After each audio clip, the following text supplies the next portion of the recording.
Praise the lord. Hope you are doing well. ఈరోజు దేవుని వాక్యం చదువుకుందాం.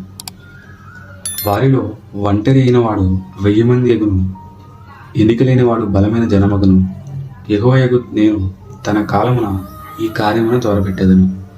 యెహోవాయగు నేను ఈ కాలమున ఈ కార్యమును తలపెట్టెదను. ఈరోజు దేవుడు మనతో మాట్లాడాలనుకున్న మాట ఏంటంటే, for example from the Holi Bible ఎంతోమంది భక్తులు వాళ్ళ లైఫ్ పర్పస్ కోసం ఎన్నో ఇయర్స్ ఆఫ్ టైం వెయిట్ చేశారు. అయితే అబ్రాహము 25 ఇయర్స్ వెయిట్ చేశారు.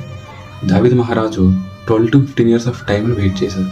ఇంకా మోసెస్ అయితే అప్రాక్సిమేట్లీ 40 ఇయర్స్ ఆఫ్ టైంని తన లైఫ్లో వెయిట్ చేసిన సన్నివేశాలు మనం హోలీ బైబిల్లో మనం చూస్తూ ఉంటాం కదా. అయితే ఈరోజు నువ్వు నేను ఏదైనా పని తలపెట్టినప్పుడు అది జరగకపోయినా మనం అన్లక్కీ అనో లేదంటే ఎదుటి వ్యక్తినో ఏదో ఒక విధంగా మనం ఆ మాట వేసి మనం బాధపడుతుంటాం, అవతల వ్యక్తిని బాధపడడం.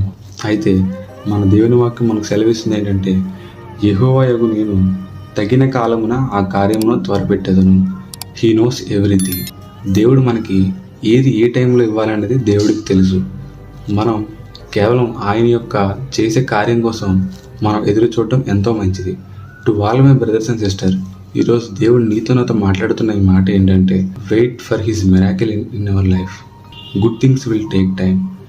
వాళ్ళకి ఏదో జరిగింది, ఎదుటి వ్యక్తికి ఏదో నీకు లేకుండా వాళ్ళకి దేవుడు ఇచ్చాడని నువ్వు బాధపడకుండా do prayer, read Bible daily and wait పేషెన్స్లీ.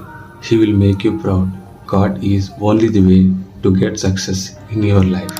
To all my brothers and sisters, hope you got this point. Thank you.